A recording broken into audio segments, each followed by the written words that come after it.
How's it going, guys? So it's been a little while, and I've got my rockscape basically done. So if you remember in the last video, this was one rock, and that was the second rock, completely solidified into one piece now, and it's solid. And I got another thing of marker rocks and fixed up underneath, and then I made this base out of an initially flat rock, and then I molded this little knob on here and this whole support piece on here that supports this cantilevered out rock that is pegged with CPVC, and through the top this is pegged here to the base with CPVC, and you can see a lot of nice little hiding spaces. I built kind of this pedestal here to support the actual pipe, filled in some structural spots here, and then this whole big overhang. So that's what the rockscape's gonna look like. Debating on whether or not I'm gonna take this knob off here. I very well might, but I think I'm gonna get it into the tank first, see how I like it, and go from there. So this is all gonna be SPS dominated on this structure when it gets into the tank. And one other big upgrade I did is I took out that big mess of wires, moved my apex up onto the beam and my dosing pumps up there, ran all my wires neatly, and just made things kind of look a lot better. Got these nice little Craftsman baskets from Lowe's to put all my power supplies in. Another power strip up there with a timer for the Viper Spectra because the timer on this is kind of wonky. But, you know, mounted all my Vortec controllers, and yeah, there's some corals going like crazy in here right now. So I have seriously been still struggling keeping my nitrates up to the point where I'm actually barely running my skimmer. So the water line is like an inch above the sump level. So the idea here is I'm using the protein skimmer to boost pH, so I don't want to turn it off, but I also don't want it pulling out a ton of extra gunk, nitrates and phosphates and stuff. But even still, just in the time today, it is built up quite a big dry foam. Yeah, it's completely wide open. And yeah, my sump is full of live rock. So I'm actually I'm looking at maybe getting a 4 foot 120, or maybe another 6 foot 125 to actually build a glass sump out of. Probably gonna go 4 foot 120 actually. And I want to do a chamber for the skimmer, and the rest of it's all going to be open for live rock and the main pump. Basically just a glass version of that, so I can maintain it a little easier and have a little bit more room to work. And yeah, so this is my little setup now. A bit of a mess still. I got to get my shelving built up above the tanks, but definitely a big improvement, and I will be so happy to get that Aquascape into that big tank. But anyway, little update. I'm pretty happy with that overall, and it is quite heavy. I will say that center section is probably 30 pounds ish, give or take. Each of those big rocks are probably, I don't know, 10 pounds each. I don't know, in that range, but that mortar added a lot of weight. But I'm glad I did it, because now from there to there, that's one whole rock, and it's solid. So anyway, I'll update you guys when I get around to actually getting into the tank, hopefully tomorrow. So all right, bye guys. So first things first, basic protection. I don't know if anybody else deals with this, but my hands, they hate salt water. Salt water and certain corals wreak havoc on my skin. So my go-to is one size fits all vinyl gloves. You can get them at Walmart, or any big box stores probably carry them, but it makes a world of difference. These corals are all sensitive, stinging animals. Any lotions or anything you have on your hands, you want to wash those off before dealing with them. And more so, I really, just try to stop being stung by them as much as possible. At the end of the day, these things are covered in bacteria, they are covered in stinging cells, and none of that is great for our skin. So gloves, and then I got a bucket, clean bucket. I'm gonna start moving some water into these bins and start taking out some of these colonies, sticking them in the bins for the time being so that none of them get damaged. And then we're gonna start moving some rock. Stay tuned. So this is what we're starting with. Coral colonies galore. Gotta deal with that big rock with the anemone on it. And another piece of rock with all my Caribbean gorgs and some soft corals and more colonies over there. All these zoe rocks are gonna go into the tote, I think. All the SPS corals are gonna go into the cooler. And if I do need some extra space, got a smaller cooler here, and I do have some floor space here. I can, you know, shove some tiles of zoanthids, but it's gonna be a project.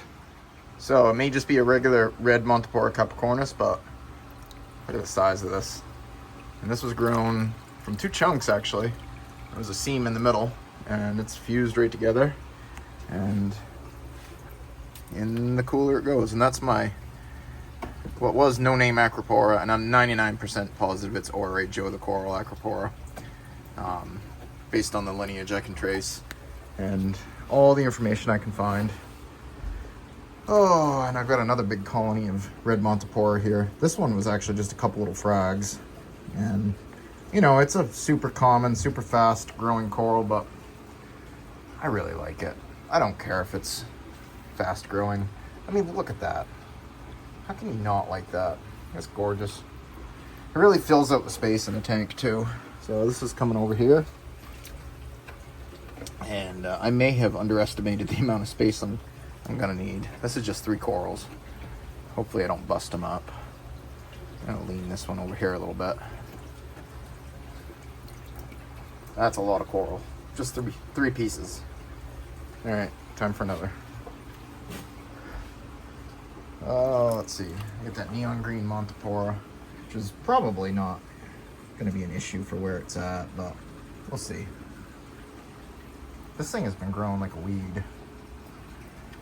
Oh, and there's a frag.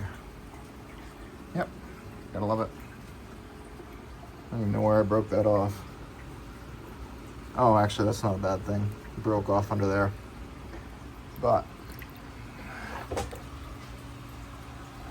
I mean, you look at that. That's freaking cool. So, all right, I'm gonna keep going. So this is a cool little Acropora I picked up from a local fish store. At first, I thought it was like a greened out Cali tort or Oregon tort, and after doing a little bit more research, I believe it's a tricolor granulosa. I don't know, you guys tell me. Pretty neat though. I know the guy that grew this. As far as I know, he's not on social media, but he had all kinds of acros. I gotta find a way to get a hold of him and get an answer out of him. But I see a few spots I can frag some bits off without making the colony look weird. I've just been giving it kind of a couple of weeks to acclimate. It's already colored up quite a bit. It was more beige with bluish purple tips, and it's got a lot more green now. But that one will be making some frags soon. So yeah, I'm gonna start putting corals in this tank now, in this bin. So I'm running out of space. So I've cleaned up quite a bit of stuff. So this is my parent colony of Pawnate bird's nest. I have been bringing so many frags of this to our local fish stores lately. It's such a good grower. It really is a beautiful, beautiful bird's nest. All right, got my electric Miyagi tort. So this is the Acropora that got me interested in SPS corals. That deep purple tips with that electric green base. I mean, just gorgeous. Still to this day, one of my favorite acros. And this piece is probably quadrupled in size since I bought it. I got this piece from Dan Connor's Corals out of New York. He's an awesome guy. We typically hang out at the Frag Farmers Market and stuff like that. But yeah, super stellar piece. I cannot wait to see this on the Rockscape. Here's another classic, Oregon tort. By far the bluest coral I have, and it's not even, I can't even get the colors to show properly. It's literally like, just, I don't even know. There's hues of robin's egg blue at the tips, and then sort of deep teal color at the base. I've got 2 chunks of this. Both of these actually came from my friend Dave Jansetic. Everybody knows him as Fragfather. And they've been doing really good. Finally putting on some growth. Amazingly. It's been a super slow coral to get started. But I'm just happy that it's growing, and this is starting to fill up now. And one of my all-time favorites, Hawkins Blue Echinata. I've got 2 colonies. This colony actually had a little bit of die-off recently because of a bit of a nitrate issue, and it seems like most people struggle with keeping their nitrates down, and lately I have been struggling keeping nitrates at all. It's been bottoming out every couple of days, so I've been dosing there, broke it off the base, so that's fun. Anyway, been dosing Brightwell Aquatics neonitrate almost every day, just to try to keep enough nitrate in this system so that corals aren't bleaching. And this is the other main colony. So it was a much bigger colony at one point, and I had some die off, so I had to trim it back and kind of reset everything. And the tips are definitely a little bit bleached, and that's because of that low nitrate. But it's a really sweet coral. It's definitely, in my system, growing much denser than some. I've got a friend of mine up in Orono that's got the same coral, and he's got it further down in his tank, and it's just branchy and long and spindly. And this is a neat little tabling acro. So same idea with this one. I had a bunch of nitrate issues and a lot of tissue recession, and I had to reset the colony and save what I could. You can kind of see underneath where it's actually re-encrusting, so especially on that side. So this was a colony much bigger than this. It was about 10 times the size, and I was able to save almost all the tips, all the branches, but I had to reduce its size considerably. Anyway, that's the worst parts. A couple more SPS and then a bunch of zoanthids. So I'm gonna get back after it, guys. All right, so most of the area is prepped. I've got all my zoanthid tiles that I didn't have space for placed across the front, out of the way. I've still got the anemone rock to deal with. The reason the tank is so murky is because I actually took a scrub brush and cleaned off a lot of the algae on the bottom. Well, where I'm gonna start. Still gonna do this little patch, but this bin, completely full of coral. This bin, I could only fit 4 coral. I've got a lot of coral laid over on the base. And luckily, if I need, I still get this cooler here, but I'm gonna basically start by placing the one base on this end and the one base on that end and move that rock out of the way, and then I'm gonna get the long arch put in first, and then we'll see how that looks.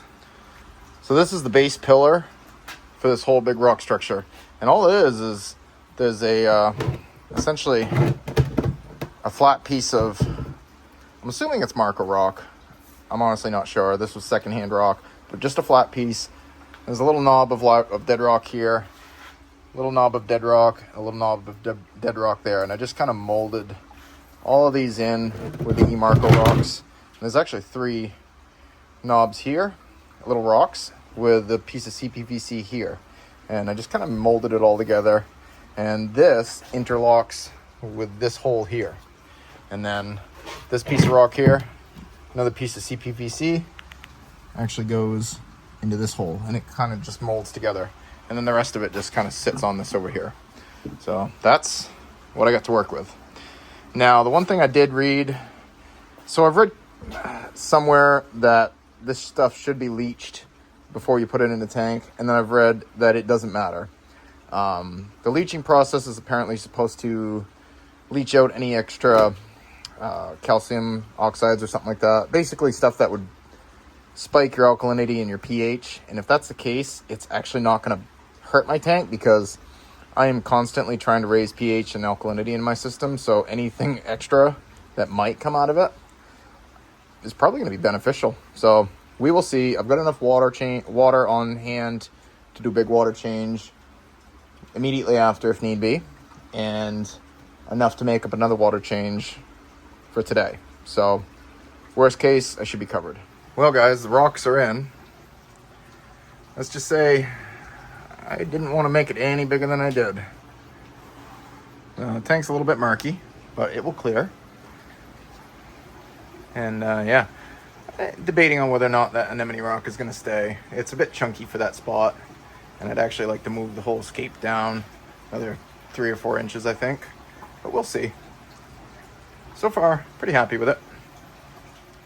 All right, guys, so a little update. Rocks are in, and I'm starting to get some corals placed. As you can see by the front of my tank, it's a mess. Lots of water dripping out. So everything's out of that cooler. Most everything is out of that cooler. Still some zoes and encrusting stuff. And I'm actually getting some of my colonies from the frag tank put in. So there's my big acropora that I'm 99% sure is Ore Joe the coral. One of the frags there and one of the frags there I put in here next to the Miyagi tort as well.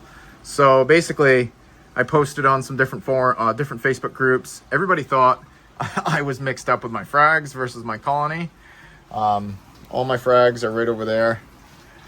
So once everything clears, the water, like the tanks, the glass is all clear, I'm gonna get some up close photos of comparison, and I'm gonna grow those frags out into mini colonies, just like the big colony, and prove everybody wrong.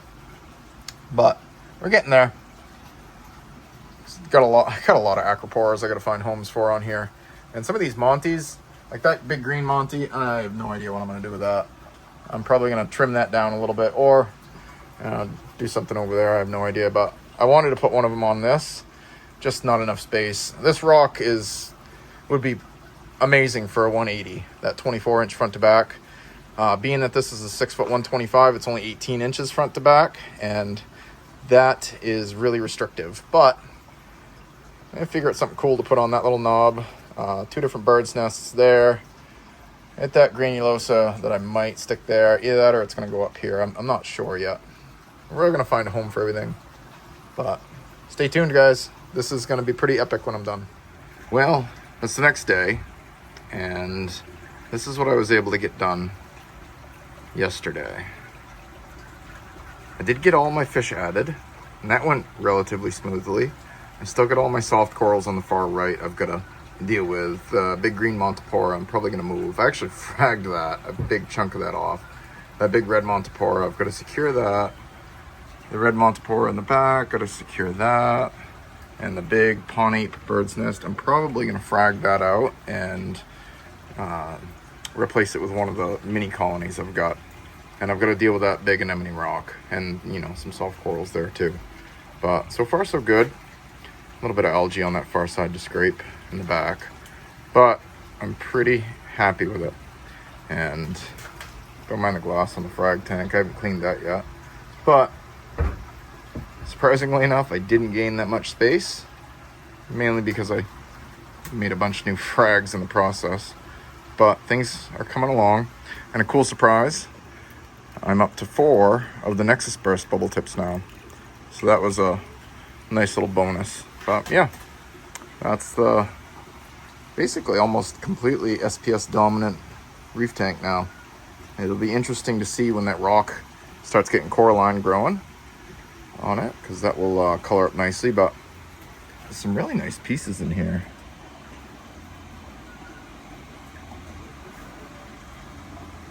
It's the little home wrecker acro. A nice Oregon tort. There's the Miyagi tort, which I made a frag of, and I gotta find that piece again. And yeah, so there's a frag of what I call the Ore Joe the coral, and there's the parent colony for anybody that was saying that they're a different coral. And that's in you know, right next to the Miyagi tort as well for comparison. So they are definitely different. That is definitely the parent, or the frag of that parent coral, so, but it's cool. I'm liking it so far. a little bit more work to do. Anyway, stay tuned, guys.